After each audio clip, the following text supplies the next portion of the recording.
the Positive Pregnancy Test Masterclass.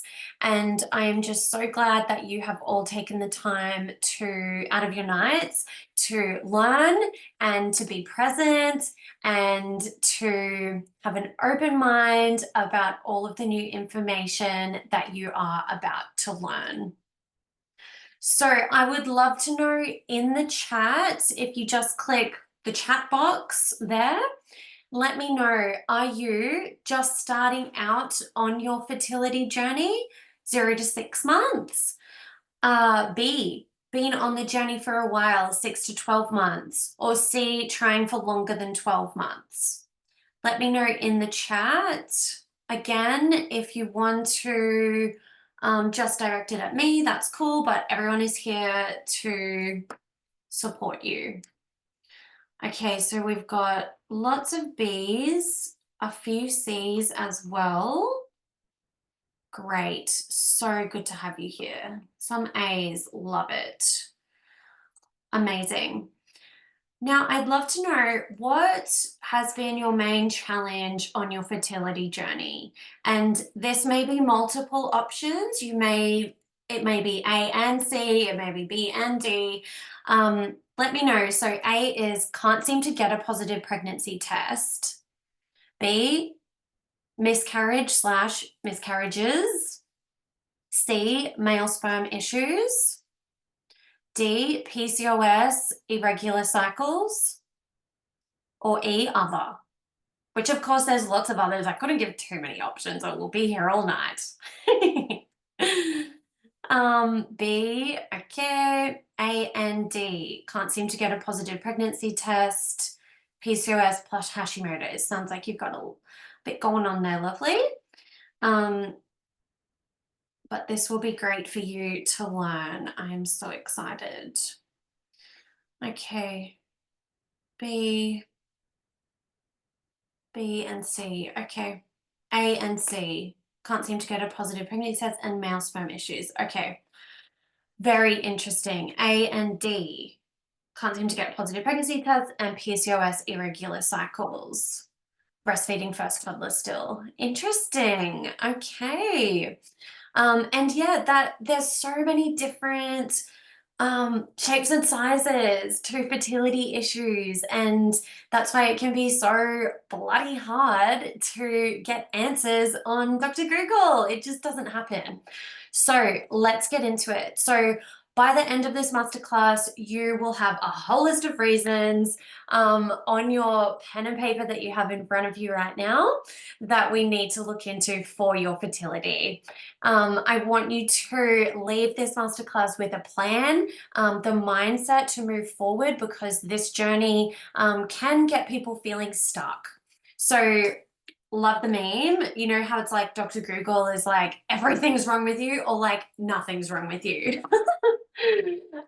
Here's the little boy, there he is.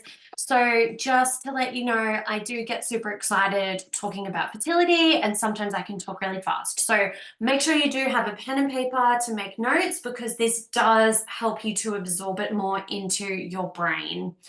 Turn your phone on Do Not Disturb, grab a pen and paper, remove distractions, close the tabs. I'm totally that girly who has like 50 tabs open at all times. So close it all, minimize, let's focus.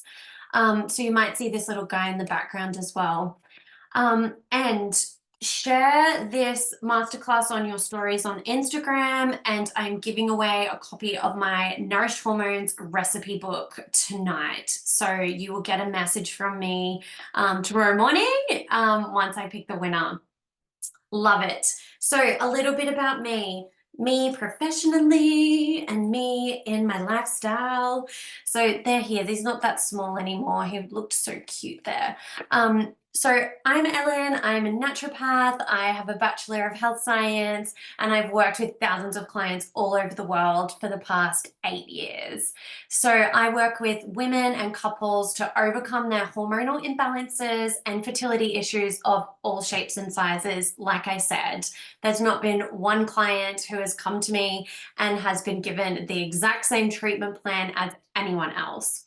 So I love educating. I love educating people on a daily basis in my online clinic, but also on my social media platforms. So yeah, have a look out for Cushy. He might run around in the back. He might come up for a cuddle. All my clients who are on this call will be familiar with him. So next up, love to know in the chat, what have you tried so far on your fertility journey? This might be multiple answers as well. So A, you have only seen your GP for testing so far. B, you've seen a naturopath for your fertility. C, you've been down the IVF path / you're currently on the IVF path. Let me know. Click the chat box. The more questions that you ask, the more involved you are, the more you'll get out of this. Just remember that. A and B. So you've seen the GP and you've seen the naturopath. Great. Love it. I can only see your first name, so I don't know if this is me as your naturopath or what, but let's go. Acupuncture as well. Love it. Love it. Love acupuncture. A and B, D, fertility specialist. Okay, cool. Have you been down IVF, Alyssa, or that is what is on the horizon, or I would love to know a little bit more. A for this time trying, and A and B for first pregnancy. Saw me a few years ago. Love it, Ali. Great. Love to get to know everyone here. Only letrozole at the moment, thinking about moving into IVF in the next few months. Okay, cool. Well, this will be really interesting to see how much of this you have already done or that you already know. If anyone doesn't know about letrozole, it really helps with the stimulation of the follicles, but there's many other ways that we can do this as well naturally, and sometimes helping, well, we'll get into it. Let's get into it first. All right, so what are we going to cover tonight? So I want you to get clarity about what hormone tests you actually need to fall pregnant and when to get them done.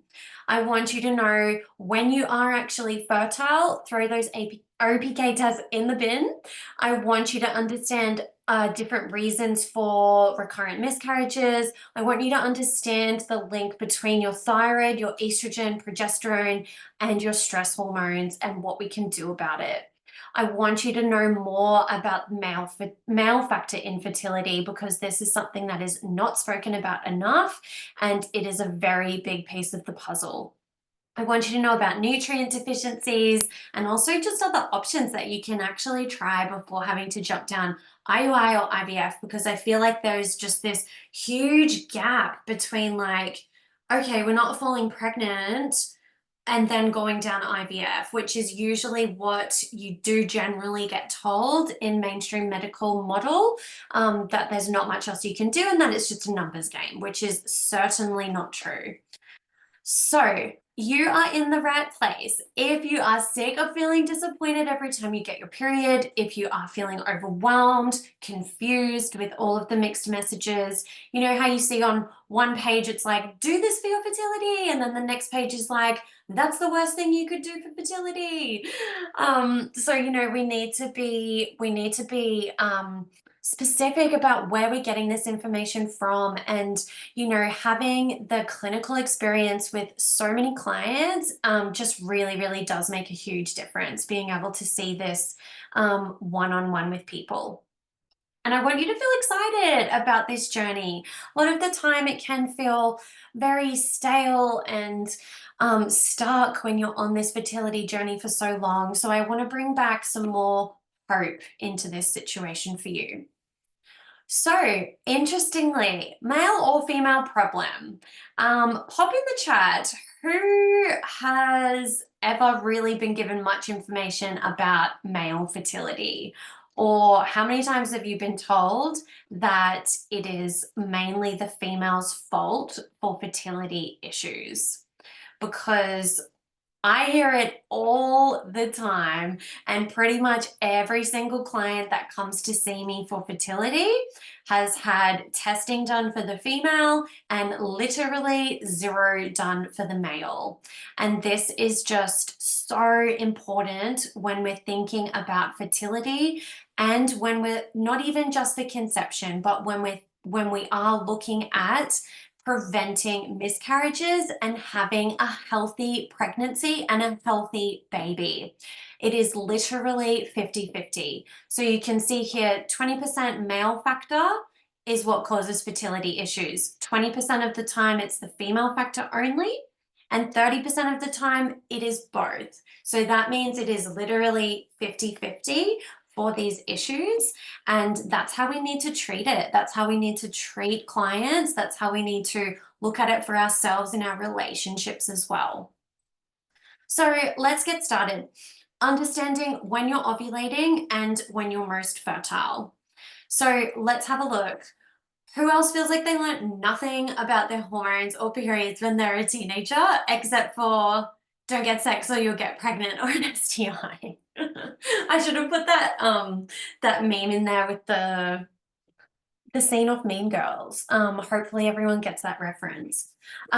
So let's go into it. So this is a chart to do with all of your hormonal pathways and the main things that I want you to start to understand.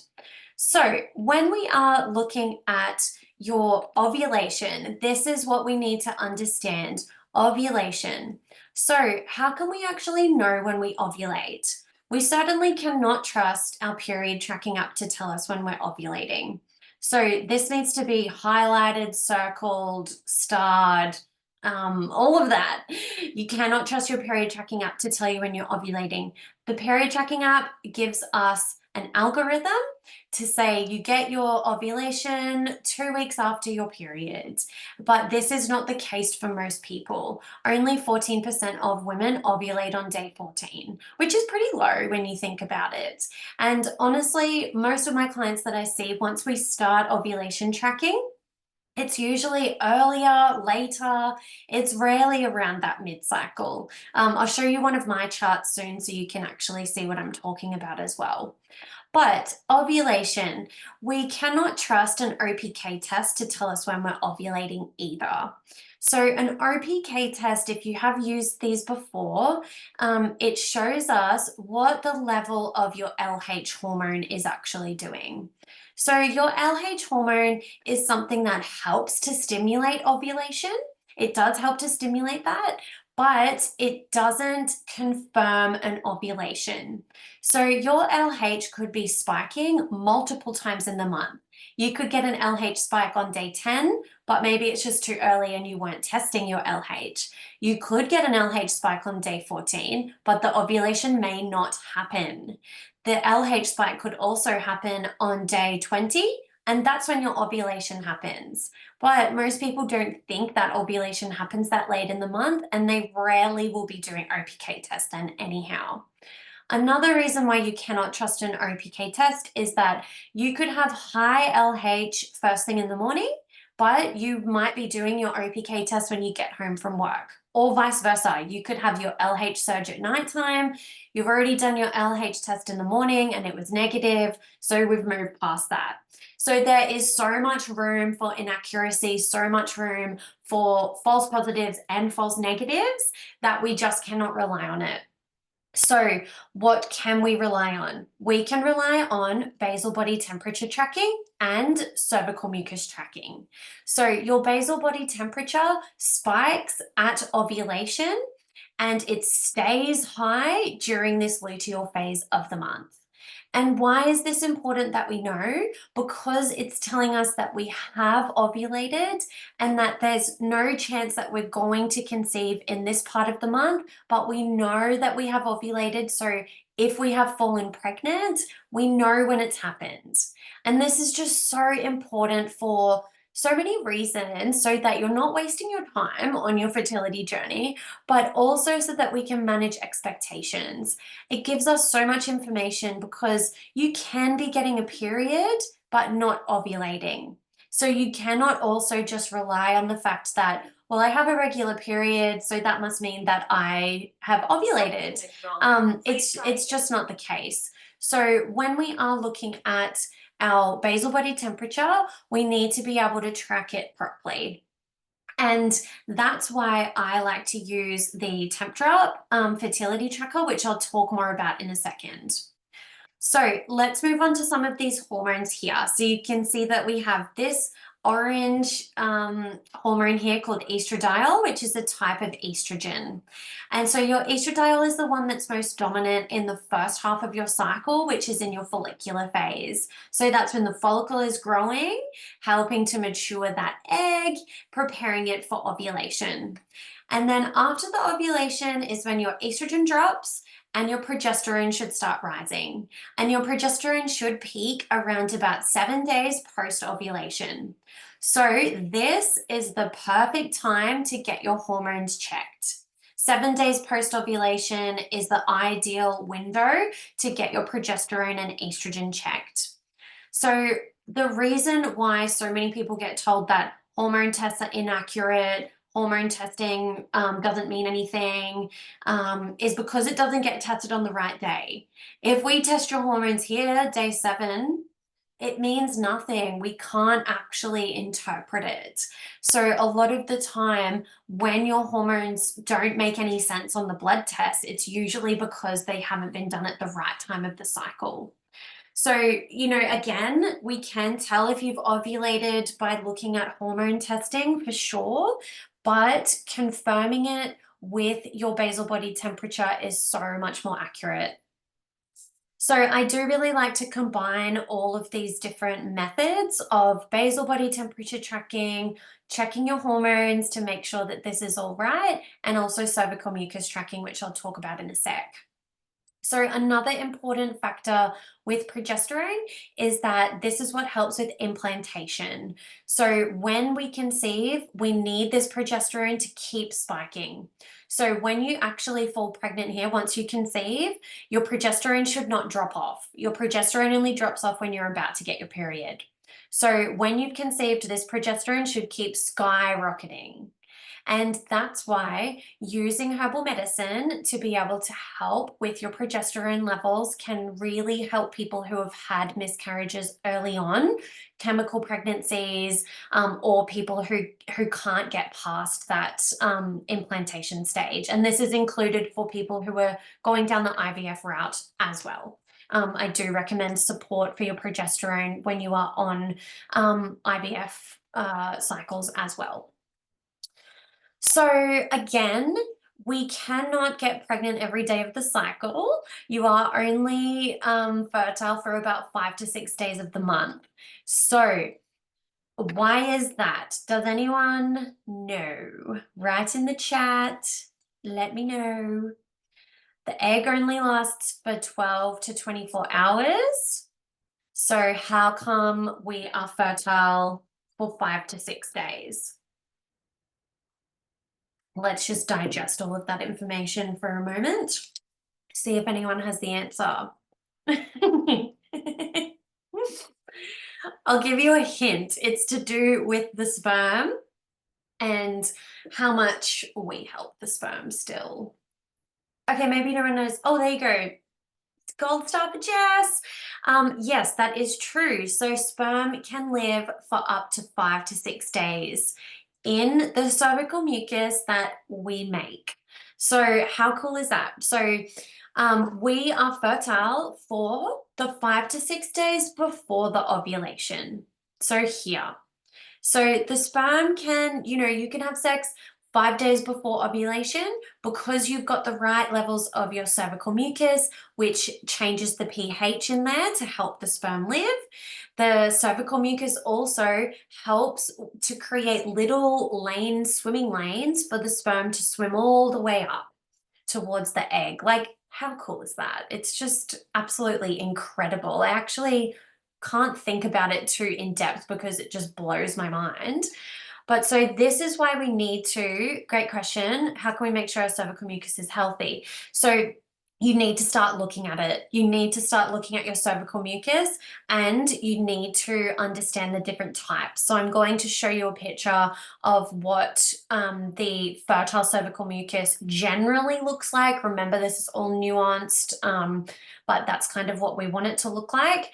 So the cervical mucus changes the pH and helps the sperm to live in there for 5 to 6 days. So this is why also another reason why OPK tests are not overly helpful, because even if you did get a positive LH test, it really means that you're only then fertile for like that 12 hours because the egg's dropped. The egg only lives for 12 to 24 hours, whereas understanding this of your cycle helps us to know that whole 5 to 6 day window, which really opens up that fertile window. So have a look at this picture. And, it's the same with like period blood. When I ask clients, do you have a heavy bleed? Like, what's your bleed like? And you don't know what you don't know. You don't know what everyone else's cervical mucus looks like. It's not like we're going around comparing cervical mucus. I mean, me and Haley would. That's something me and my naturopath friends might do, but highly recommend. So looking at the cervical mucus, we want it to be looking like this egg white, slippery mucus. So ways that you can actually look for it, some people see it on their undies. Some people see it when you've wiped with toilet paper. You can kind of feel that it's more slippery, and then you look at the toilet paper and you can see it there. Otherwise, another way that you can start to notice it is after a bowel motion, you're more likely to see that cervical mucus. So you can also just insert your finger inside to see what actually comes out as well. So it is really important for you to be looking at cervical mucus and tracking it. And this is what I recommend to track it. So this is an example of one of my cycles that I've used my temp drop fertility tracker, which measures your basal body temperature. So you put it on at nighttime, click the button, it gets your lowest body temperature overnight and charts it. So this is one of my charts, and you can see that this here, these green bars, is me logging my cervical mucus. So this is the egg white fertile mucus, and you can see how I've noticed that just before I get the temp rise. So this is a really nice cycle that I've picked to show you, because this is a classic, this is what we want to aim for. The drop that happens just as the ovulation happens, we get that egg white cervical mucus, and then we see the rise in the temps. So how we can confirm this is temperature rises for 3 days in a row, and then it stays high during that luteal phase. This is what we want to confirm an ovulation. So if my ovulation happened around about this day, around about day 12, cycle day 12, this is telling me. So I was fertile for 5 to 6 days before that, being day 6 to 7, day 6 until day 13 I was fertile for. So that is why we need to be basal body temperature tracking for your fertility, because you may be fertile as soon as you finish your periods. And a lot of people don't realize that. So you need to be looking out for this cervical mucus change, your temperature rise, and being able to confirm that ovulation. So this is really a game changer. You can do manual oral thermometer temperature tracking, but it is less accurate because you do need to be having your temperature checked at the same time every day. So that's definitely something that we need to work on. If you've got a temp drop, definitely send me a screenshot. Like, if you want me to interpret it, I am so open to that.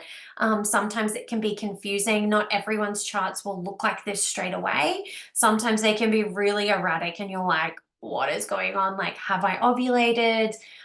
So send me a screenshot of it if you want me to have a look at it and help you with the interpretation. 100% open to that. So let's keep moving on. Pop any questions that you have in the chat for me, please. Hormone testing, what do we actually need to check? Of course, we need to check progesterone and estrogen levels, but we also need to be checking thyroid hormones and adrenal hormones. And this goes for males and females because it is all connected.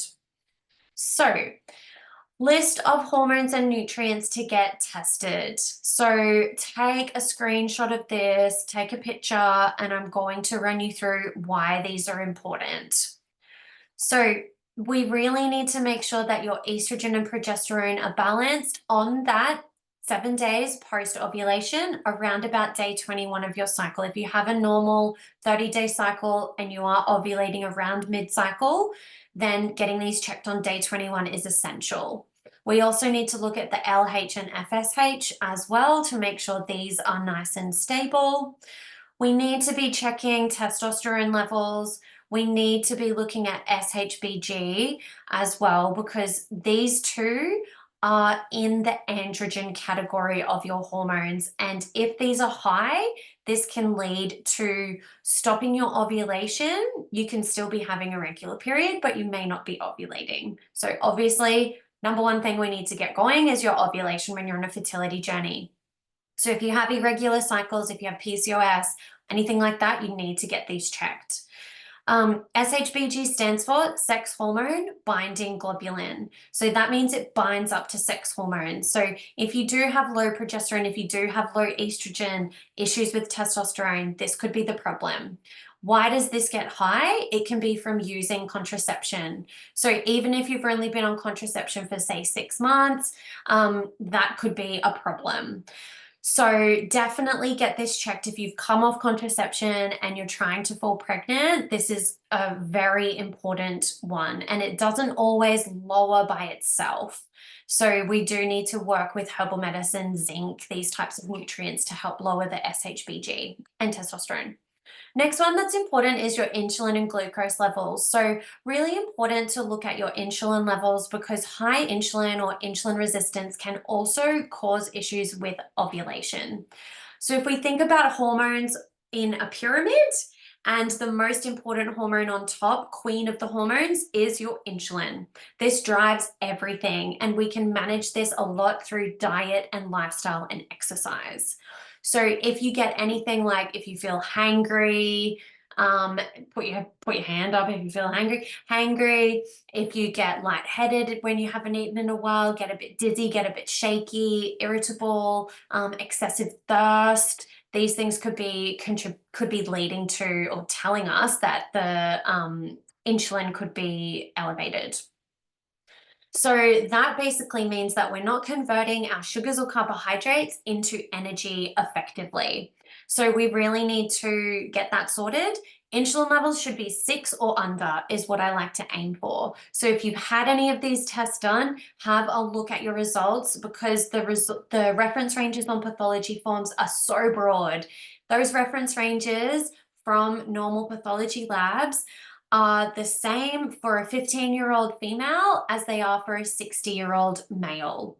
So we really need to think about it from the perspective of you as an individual, because when we're thinking about hormones for fertility, it's very different than if a 50-year-old male is trying to work out if he's got diabetes or not. Like it's just completely different. So we need to look at that. We need to look at these nutrients: zinc, iron, B12, copper, and these are all important for male and female. This needs to happen for both people in the situation.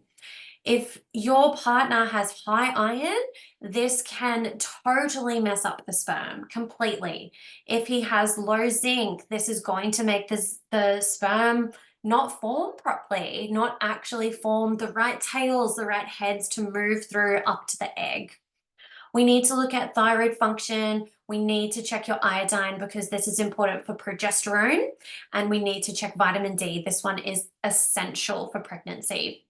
Vitamin D needs to be above 100, and it's very, very rare that I see clients' results come back above 100. Same with your iodine. Common one to be very deficient, that needs to be above 100 as well. I rarely see iodine levels above 50, to be fair.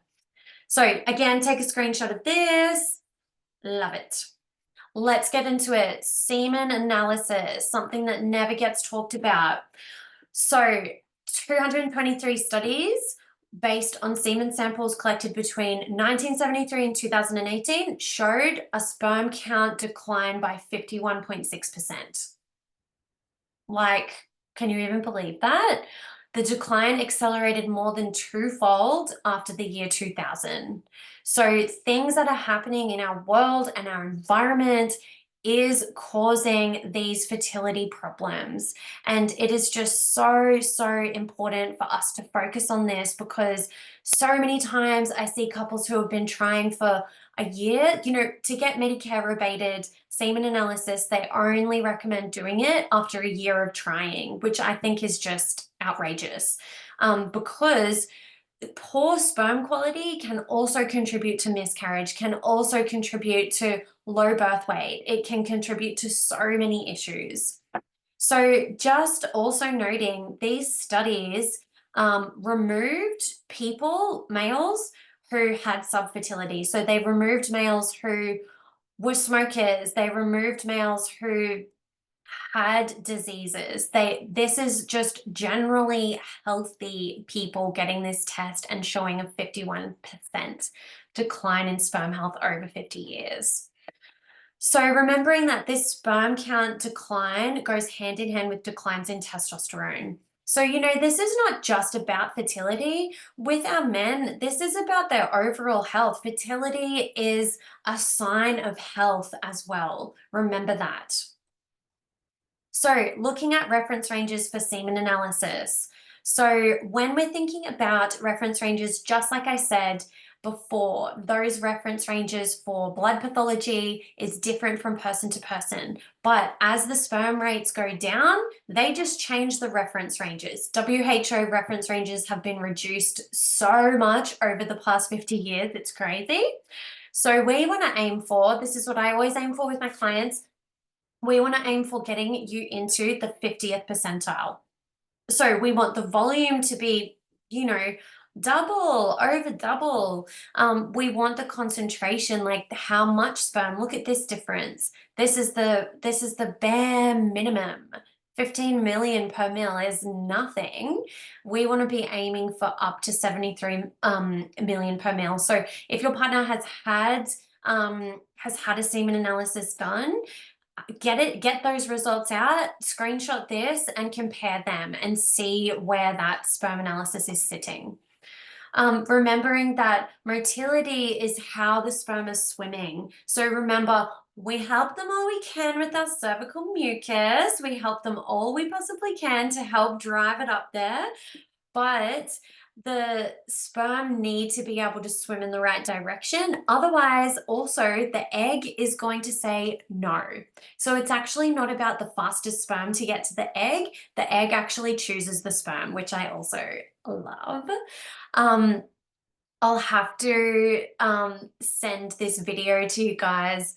It's this guy who does skits on Instagram, and he dresses up as the sperm and he dresses up as the egg, and the sperm's there like, when is the egg coming? I've been waiting for 5 days. And the receptionist is like, not sure, like she'll come when she's ready, basically. And then the egg comes down and the egg looks at the sperm and just looks him up and down and goes, nah. And goes back up the fallopian tube. I absolutely love it, but this is why we need to get the sperm quality amazing, because that's the sperm that's going to get chosen. So morphology, this is what the heads look like, what the tails look like, how they're actually being formed, and you can see the difference in the WHO reference range compared to 50th percentile, which is what we want to aim for. So if you've been struggling with recurrent miscarriages, I do recommend getting DNA fragmentation and anti-sperm antibodies checked as well, which doesn't usually get checked in a normal semen analysis. So send me a message if this is you, and we can get that organized. So remember, I said it before, I'll say it again, the sperm issues can cause issues with actually conceiving, because the egg will say no if there's no good quality sperm there, but also can cause problems with recurrent miscarriage. So we need to find out why. So low testosterone can cause sperm issues, high iron can cause issues, low zinc, low vitamin D, excess heat. So saunas, spas, cyclists like generally have pretty poor sperm, tight clothing, tobacco, alcohol, drugs, particularly marijuana. It just literally slows those sperm down. So we've just got to get rid of it. If you guys are on your on your journey for fertility and you want to improve the sperm health, these things need to be investigated. So take a pic of that as well. Good news though, let's focus on some good news. So the sperm turnover approximately every 60 days and eggs take approximately 3 months to mature. So just a side note, if you've had your AMH levels checked, just ignore that because it is not actually relevant. There's no studies that prove that a good level of AMH equals easy to get pregnant. So we really need to be looking at how to improve egg quality and how to improve sperm quality. So next, let's talk about miscarriages, miscarriage risk factors. So things we need to rule out. Maternal conditions. So this is, we've already spoke about the male factor and how this can cause issues with recurrent miscarriages, which is very, very relevant. And then we also need to look at maternal conditions. So getting an ultrasound to check out that there's no issues actually structurally in the uterus that's causing issues with implantation or anything like this is important. A big one that doesn't get spoken about is this one called antiphospholipid antibodies, which is something that can cause clotting factors to be produced more often. So this is something that you can definitely get tested. It's not routinely tested, but we can definitely get that organized for you. Thyroid autoantibodies, this is screening for things like Graves and Hashimoto's. Subclinical hypothyroidism, so if you do have a sluggish thyroid, if your TSH is higher than 2, I would recommend that we get more thyroid testing done. Insulin resistance / uncontrolled diabetes and PCOS. Really important that we look at that. Infections, this is something people do not think about very often, but thrush, BV, history of chlamydia, other STIs can cause issues with recurrent miscarriages. So you can actually get vaginal microbiome tests done. This is more in depth than what you can get done at the GP, just with a normal swab that just checks for candida, yes or no. We can actually check for BV, we can check for more in-depth STIs, we can check for good bacteria levels in vaginal microbiome, so many things that we can check for. So we need to look at viruses. If you have recurrent herpes, if you have any history of CMV, we really need to look at that as well. Environmental risk factors, we'll talk more about this in a second, about endocrine disrupting chemicals, but we need to talk about this particular gene. So, love this meme. Isn't it hilarious that there's such like niche memes that are made even about MTHFR gene mutation? Like, I absolutely love it. But no, I didn't swear at you, but we do refer to it as that type of gene. You have MTHFR, struggled with GP support around this. Yeah. So it's not, there is lots of studies about it, but there's not lots of studies about it to do with pregnancy because it is always very hard to get proper clinical trials done for pregnant women. Obviously, not many women are putting their hands up for clinical trials when they're pregnant. But we have lots and lots of evidence about how it affects your folate levels. And this is really important to understand so that we know what we're doing with our prenatals, we know what we're doing during our pregnancy, because this can impact sperm and egg. That's what these two words mean. So this particular gene called MTHFR gene, there's 2 different types, and you can either have 1 copy or 2 copies of either or both. So we can get this checked. It's just a blood test or it's a swab. You can also do a buccal swab. So this is something that we really need to be looking at because 1 in 4 embryos during IVF, assisted reproductive, experience failed implantation when the MTHFR gene is found in either partner. So why is this? And ignore all of this. This is just gibberish. We don't have to worry about this section. We need to look at the top and the bottom. But basically what this is showing is this graph shows how your body processes folate to the active form that your body uses. This one, 5-MTHF, for embryo development, implantation, and gene expression, which means that is how the actual embryo is made, and it's how the actual baby is made. So the MTHFR gene mutation can have up to a 70% reduction in function of this pathway. And so if there's a 70% reduction in function of this pathway, and how we get this active folate that helps with embryo development, implantation, gene expression along that whole pregnancy, this is so important. It is so, so, so important. You do not have to understand this whole thing, but we need to understand that more folate is not better. If it cannot be processed properly, if you do have this gene mutation and you are taking too much folate or folic acid, you are clogging this up. And this will not show in a blood test, because when you take dietary folate through green leafy vegetables, and then you take your folic acid supplement, which is a synthetic type of folate, which takes more steps to actually get to the active folate, it can be clogging it up. So we could get all the way down this pathway, and then this is where the gene sits, right here. So this gene, it's kind of like a speed bump in the process. So the speed bump slows everything down, clogs it up. It's like traffic jam of folate. So with all the folate sitting here, not actually getting utilized because it can't get converted into this. And then what happens? You get your blood test, your folate levels look fine because the folate's all in here getting clogged up, and it looks really good. But the active folate is not actually able to be utilized. So this is so, so, so important when we're dealing with someone who has this specific gene. We need to be supplementing only with the active form of folate. So when we are supplementing with too much folic acid, or even eating too much fortified foods, which pretty much every type of bread, cereal, biscuit, cake thing in the supermarkets has the fortification, which is a synthetic type of folate, which is not processed as well in the body as this active form of folate. So that's why I only recommend using this active form of folate in prenatals, and also slowing down on these processed foods that contain all of this folic acid if you have this gene mutation.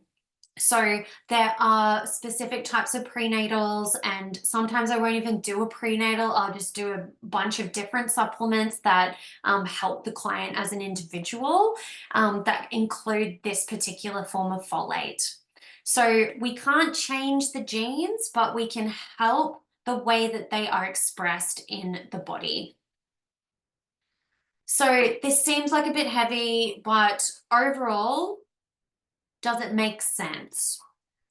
Let me know if you've had that gene tested, or if you're interested in getting it tested, because it is very important. You can also have your partner tested for it, because this is just another thing to go along with how the DNA gets expressed in the body. But very, very important blood test.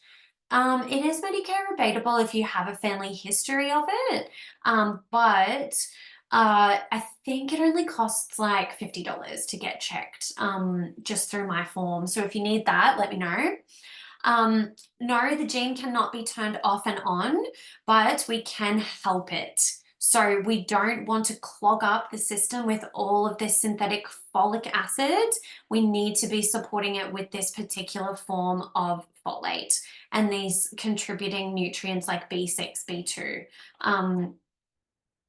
So let's keep going. I'll keep answering these questions as we go along.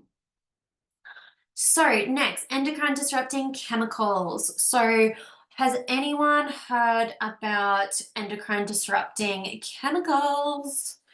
I feel like it's a bit of a buzz thing at the moment, but I absolutely love that it is getting more traction in mainstream society. Love it. So there is nearly 85,000 human-made chemicals in the world currently. And 1,000 or more of those could be endocrine disruptors. So common endocrine disruptors include BPA, that's the most common one people know. But now there is, I actually can't remember it, is it BP something else? Is now also on the radar, that's in like all of these plastic, these BPA free plastic things. So I just say to avoid the plastics, go for glass, go for stainless steel. That's much more safe. Phthalates, pesticides, industrial chemicals. So studies show that, like they literally show that EDC exposure can reduce sperm quality, reduce testosterone in males, increase estrogen in females and males, disrupt menstrual cycles, contribute to miscarriage, impair ovarian function. So EDCs can also be linked to this unexplained infertility, which I don't really like this word that much because I just think that means you haven't tried hard enough to figure out what's wrong. Meaning the practitioner hasn't tried hard enough and they're just labeling it. So endocrine disrupting chemicals mimic and block natural hormones, disrupting our hormonal system. So this can interfere with so many different things. But what we need to look out for, the big ones, what is your environment? Where do you work? Are you exposed to chemicals? This is just a random list that I came up with that are really common that I see in my clinic. Hairdressers, people working in mines, people working near mining, living near mining towns, tradies being exposed, you know, even carpenters, like there is so much pesticide sprayed on pine, so much pesticide sprayed on all of these different materials that they use. Cleaners, factory workers, nail techs, farmers, or living close to farms are really, really big ones. So really, really important to be noticing where you work, where your partner works. Is that actually affecting you guys? And how can we help to reduce that exposure? So personal care products is also another really big one. Just zooming in a little bit more. So fragrances and perfumes, they have got to go. They've got to go. We've got to get rid of them. Fragrances and perfumes, in a lot of IVF clinics, they're actually banned because of the way that they affect the embryo development, which is just insane. Fake tans, hair colors, all of these things are on your body for a very long time, getting absorbed into your skin. Remember, your skin absorbs a lot of what goes on it, so we need to be careful with what we're using. Cookware as well. Oh, there's an extra E. Cookware, Teflon, it's got to get the F out, honestly. There is a new documentary out about Teflon. I can't remember the name of it, but if anyone has seen that, put the name of the Netflix show in the chat. It's something weird that doesn't sound like it's to do with Teflon, but stainless steel cookware, cast iron pans, they are amazing and they last forever. So, you know, when you're using your Teflon pans and you notice that it's kind of like scratched and all that non-stick is coming off, that's going into your food. Same with using plastic spatulas, that's going into your food, plastic chopping boards. So we really need to work on starting to remove some of these things from your lifestyle. And this really does help with fertility quite a lot.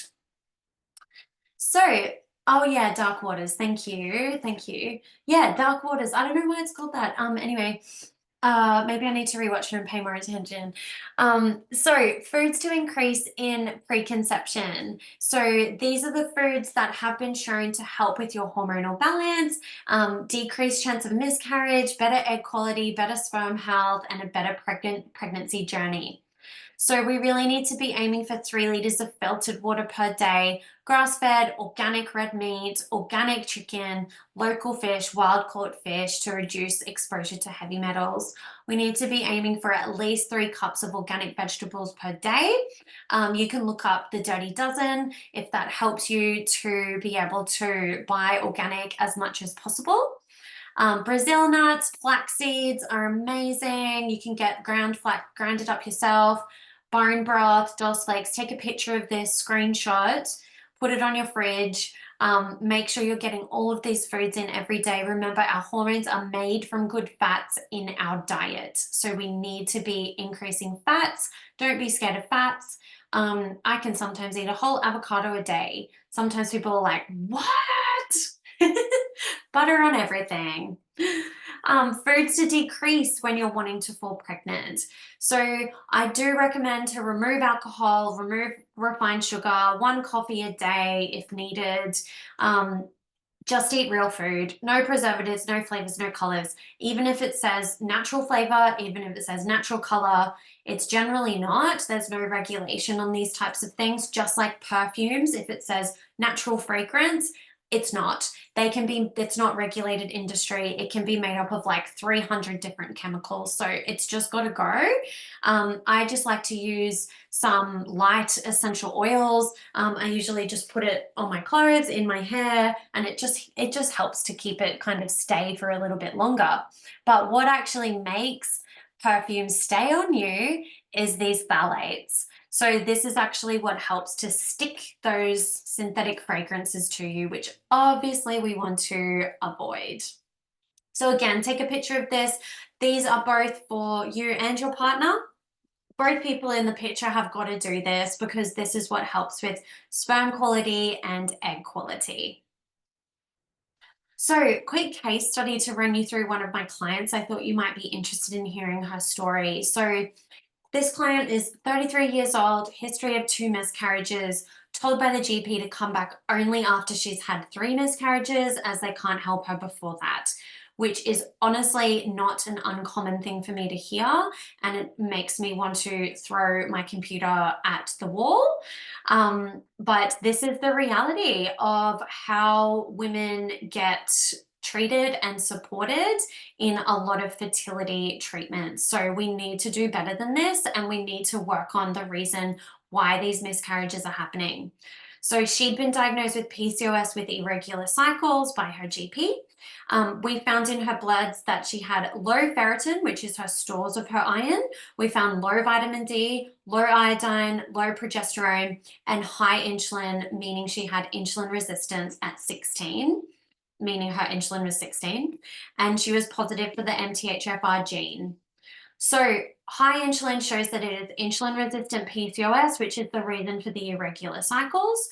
Low progesterone can mean the potential miscarriage issues coupled with the MTHFR gene together does not help the situation. She started using Temp Drop for fertile window tracking and cervical mucus tracking, and she fell pregnant after 3 months on this treatment, which was low dose iron every second day. We can actually only absorb about 25 milligrams of iron per day. So taking 100 milligrams of iron like you do in Multifer or Ferrograd is way too much and can actually cause more issues than good, and you rarely actually absorb any of it. I don't recommend iron infusions because it is a huge dose of iron that can actually cause it to get clogged up in the liver. And sorry, my Siri keeps going off. And I don't usually recommend iron infusions. The very rare occasion we might have to if the client is celiac and in a full flare and, super crazy fatigued. But there are so many better ways to get your iron in and keep it stable, doing gut health work as well. The inositol, 2 grams twice per day is what I recommended for that insulin resistance and to get that ovulation happening regularly. Vitamin D, 5,000 IU per day, iodine daily, of course, 5 MTHF active folate daily because she had that MTHFR gene mutation. She was a chronic perfume sprayer that keeps her perfume in her bag, so we had to get rid of that. Found her fertile window was later in the month, day 21, which is very common for PCOS patients who have longer cycles, like longer than 35 days. And we also use some herbal medicine for the progesterone levels too. So that was a really great, really great result.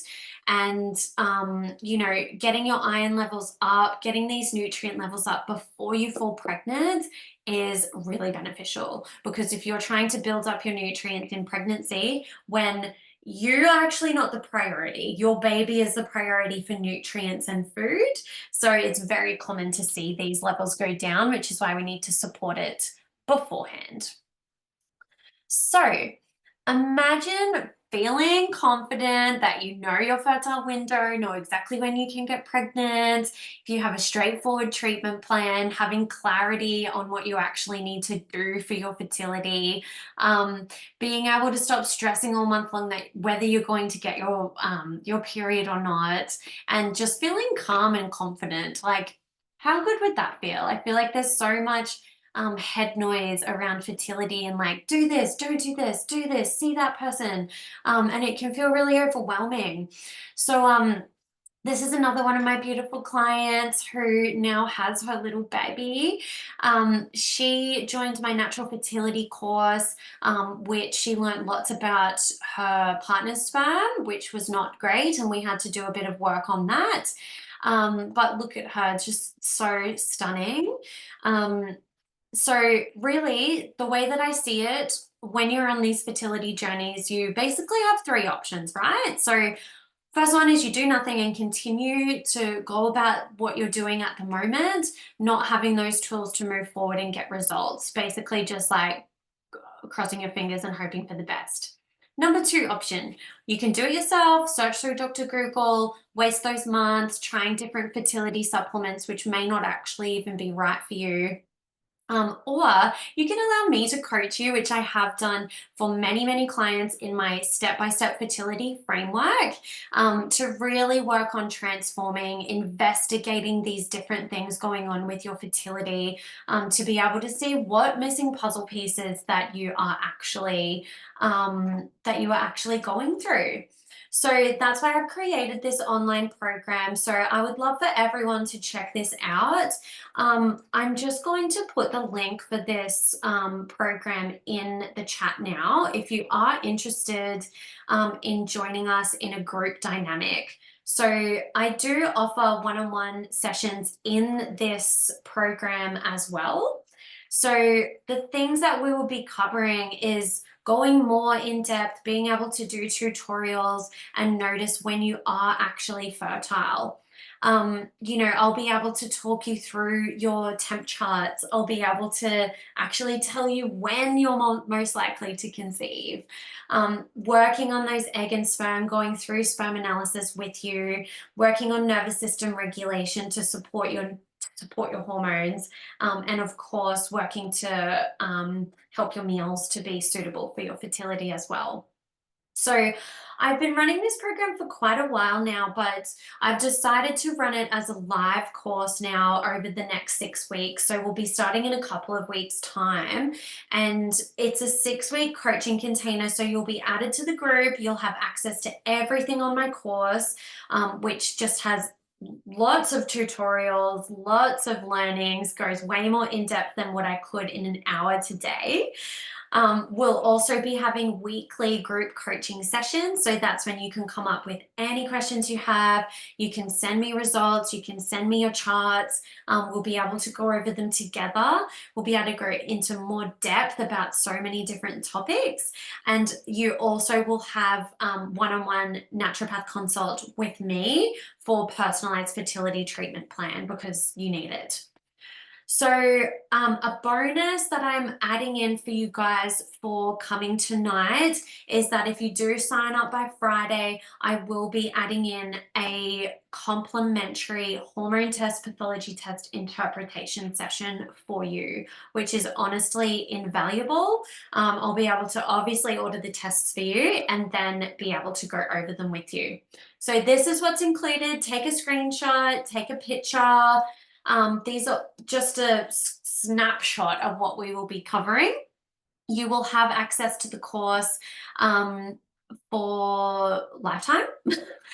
So you can always go back over it. It's not just for that particular set time. You can always go back. You can just join the live calls and then go through the material later, whatever kind of suits you.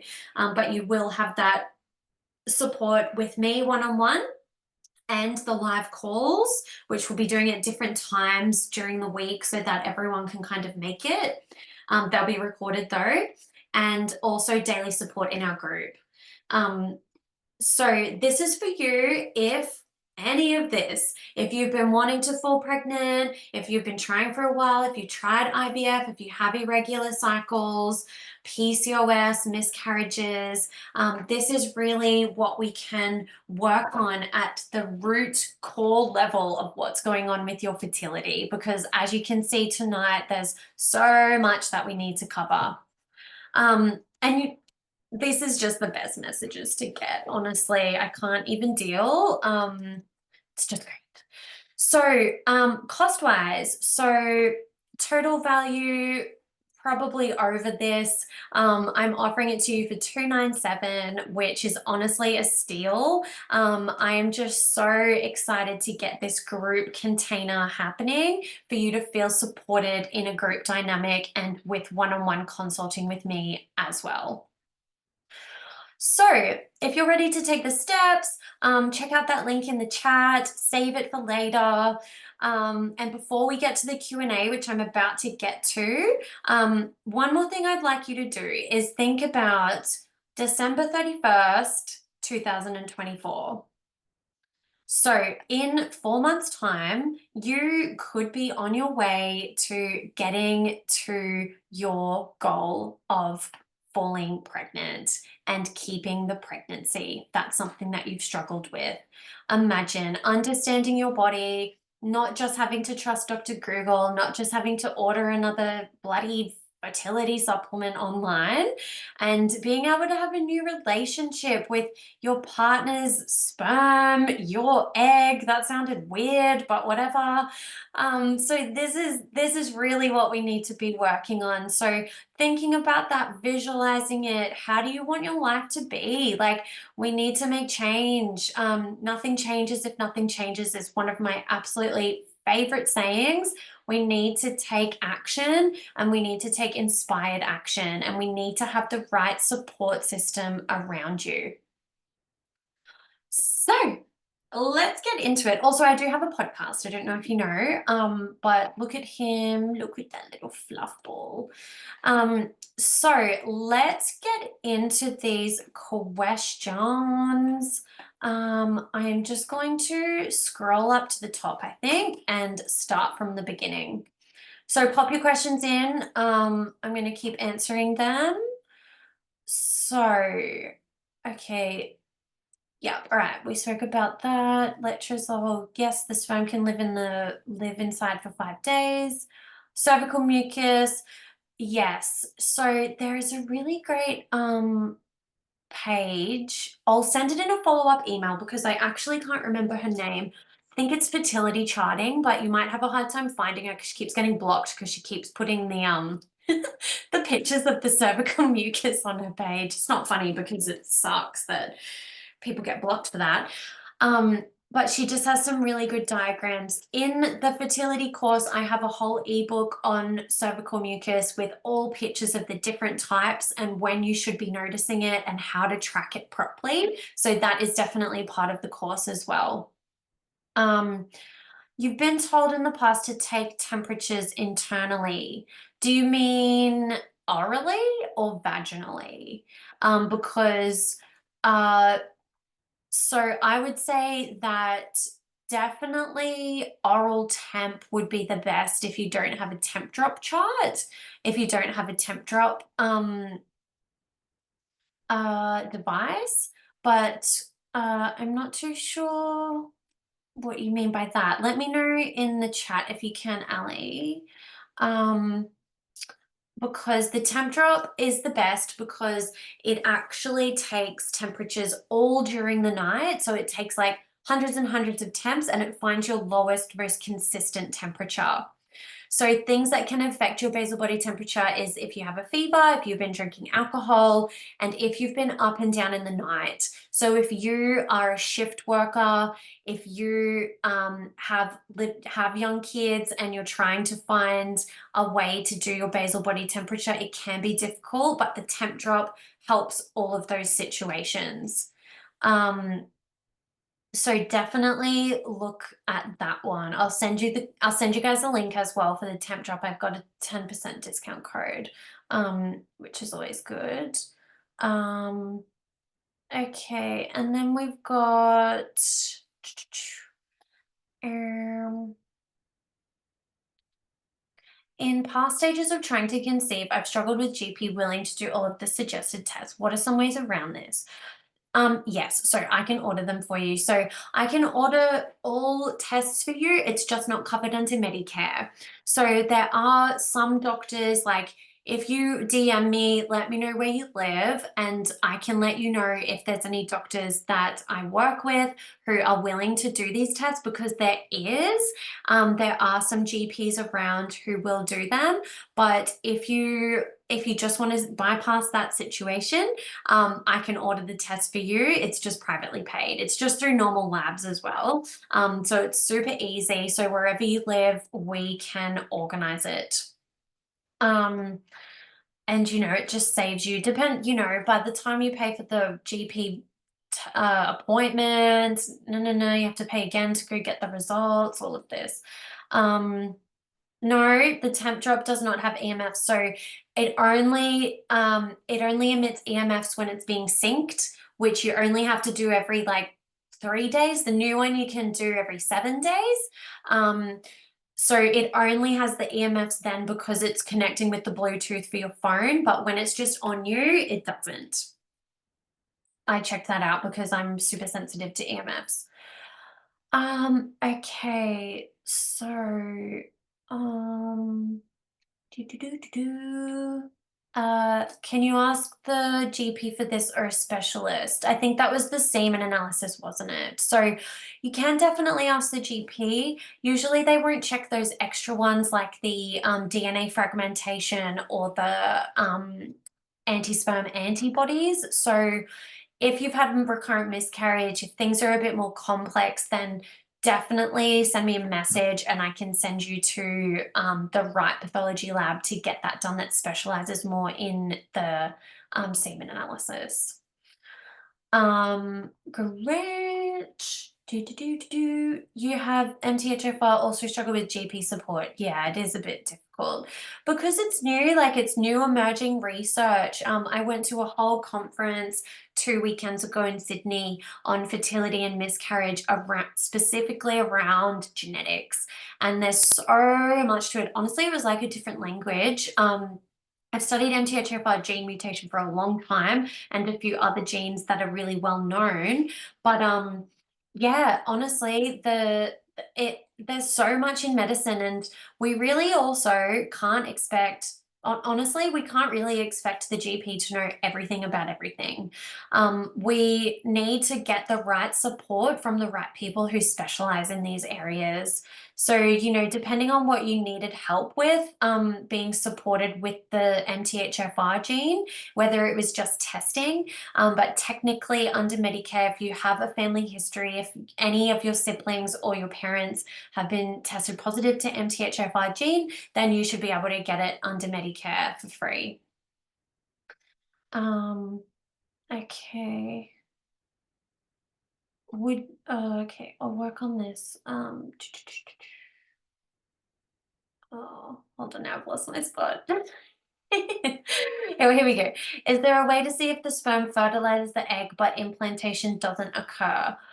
Well, the only real way you'd be able to see that is with like a HCG test. If you were to do a really early detection test, because usually implantation failure will show up as a chemical pregnancy, meaning that you get a positive test through an early detection test or a HCG test, but then you get a period because that implantation should happen around about 7 to 10 days post ovulation, as in post conception. So some people can get a positive early detection test, but then get the period. So this is what's technically called a chemical pregnancy. So that would probably be the only way you could tell that implantation hasn't occurred properly. If you're doing natural, if you're doing IVF, then they'll be able to tell in different ways. Um, Great. I said that about MTHFR gene. It can't be turned off and on, but it can be supported. Does gut health that leads to constipation affect trying to get pregnant? Yes, because constipation can contribute to estrogen problems because you actually poop out your estrogen. So if you're constipated, your estrogen's in there and it's like, what are we meant to do? Okay, we'll try again. It gets reabsorbed back into the system, and the estrogen that's trying to get out of the body has already been half metabolized. So it's actually not the best type of estrogen either. So we really want to make sure you're having bowel motions every single day. So using fibers like flax seeds, chia seeds, psyllium, slippery elm, 3 liters of water, good quality salt, filtered water is all really important. 3 cups of vegetables per day, but really that hydration is important. Castor oil packs can be beautiful, tummy massage, exercise, movement, jumping on a mini trampoline. These things can all help. Tressos natal. Yes, I do like Tressos natal for sure. I do also like there is a specific one from the brand called MTHFR Support that is a prenatal for both male and female, and this has exactly the right amounts of 5-MTHF, which is the active folate that we want. So yeah, I've been really changing to that one lately.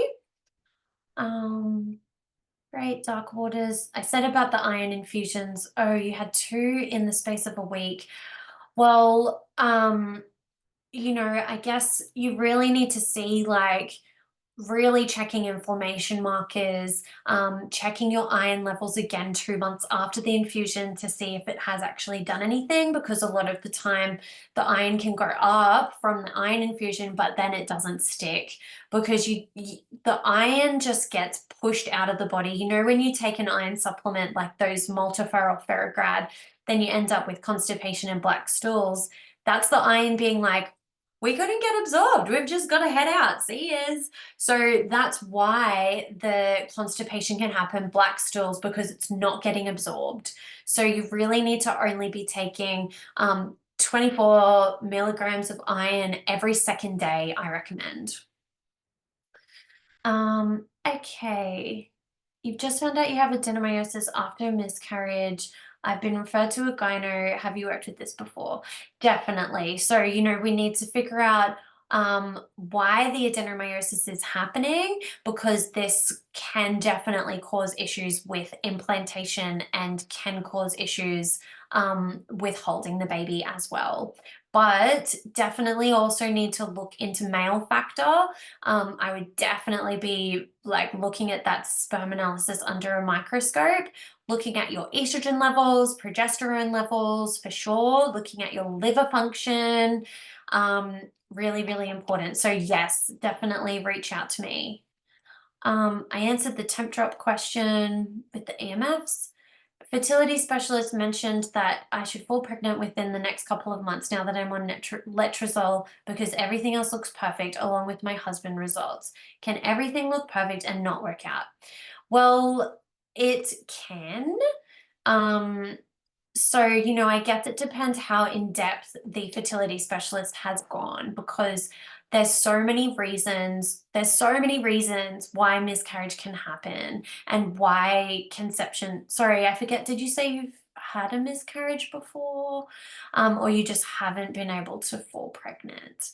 Um, so yes, there's definitely lots to it. If we're looking at other reasons like autoimmune diseases, if we're looking at antiphospholipid syndrome, which causes clotting factors that can stop conception from happening and can cause miscarriage, these need to be looked at. But like I've said, reference ranges for sperm analysis is not great in the general pathology. So really looking over his semen analysis with a fine-tooth comb with the reference ranges that I showed you is important. So reach out to me if you want me to look over that for you. Sounds like you would really benefit from joining the course, honestly. Would you recommend a new set of testing to be done for a subsequent trying to conceive after a positive pregnancy journey? Yes, definitely, because so much changes. Oh my gosh, you were just in a different chapter after your first bub. It is like new person, which I'm sure you probably feel. But you know, if depending on how your birth went, depending on if you lost blood, depending on if you were iron deficient, if your HB dropped, depending on if you breastfed for how long you've got your period back for, what your partner's doing. Are you both stressed? Are you sleeping? Sleep is a huge one. Sleep deprivation can kill sperm, can kill ovulation. So I definitely recommend to get subsequent testing. This is actually really common when I see clients coming to me who are trying to conceive for the second time and have trouble. So it is a bit of a different journey because, you know, you're usually like eating differently. Before your first bub, you could have, you know, prepared your meal for hours and put love into it and all these things, had a beautiful sleep, had a bath. It's different when you've got a bub, when you've got a toddler, you don't have the luxury of doing those things as much as you used to. So it's very different, very different. Could you have had two good pregnancies and births in the past and not have been impacted by MTHFR at that point in time? Yes, definitely. So, you know, your MTHFR gene mutation is something that can be affected by many different things, depending on what you're eating, depending on how stressed you are, depending on if you are actually deficient in folate, iron, B12. This is all linked in. B vitamins is what's running that whole pathway as well. So definitely could be. We can also test, so if someone has MTHFR gene mutation, I usually always test their homocysteine. I'm just going to write that. There we go.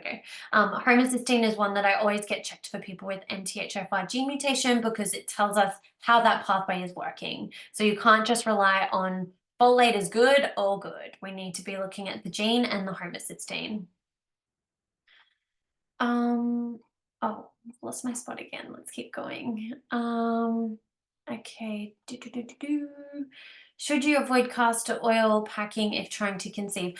Well, I wouldn't recommend um, castor oil packs when you're pregnant. So if you are, I probably wouldn't recommend it post ovulation if you're waiting for a pregnancy test result. That would be because it helps to stimulate um, movement. It helps to stimulate muscles. It helps to relax muscles. So we don't want that when we're wanting to help implantation. Um, Elevate. Not my favorite, to put it politically correct. Supermarket brands are in the supermarkets for a reason because they are low dose, usually not a therapeutic dose of specific nutrients because they have to keep it under specific doses to be able to put it on supermarket shelves. It is full of folic acid, synthetic folic acid, which I don't recommend. It also doesn't have CoQ10, it doesn't have choline, it doesn't have iodine. This is just off the top of my head. I do have a blog post. I'll send that to you in the follow-up email. But no, I message me. I can prescribe you a good one. I can recommend a good one. But yes, definitely can help you, lovely. Okay, I think that's all the questions. Just put a message in the box if there's anything that I missed there. But I absolutely love these questions. Thank you so much for sending them in. So again, please feel free to send me a message. Send me an email, however, Instagram's good. Then I can voice message you because clearly can talk. So yes, thank you so much to everyone for joining. If you do have extra questions that weren't covered, or if there's something a bit more private that you want to message me about, book a call. I do free discovery calls as well if you just want to have a chat to see how I can help you, to see if the course would be right for you, to see if what I recommend. I am so open to that. I feel like if we can share the message and be able to get the right information, it just helps to, yeah, really clear your mind so much. Thank you, Heidi, for joining, and thanks for your questions. And yeah, there's the link in the chat there. Please feel free to click that to book in a session with me, free discovery call. You're totally welcome to do that. Even if you've been my client in the past and you're not currently seeing me, book this one in if you like, and we can just work out what's best for you. But yeah, really enjoyed this session. Thanks for letting me talk your ears off, and I hope you learned some things. And I am, yeah, really excited to hear how everyone goes. As I said, reach out to me. My favorite thing is teaching and helping guide you in the right direction. And if it's me to support you, I would absolutely love that. So thank you again. You'll be sent the recording of this probably tomorrow when I get it all prettied up. And I'll send you those extra links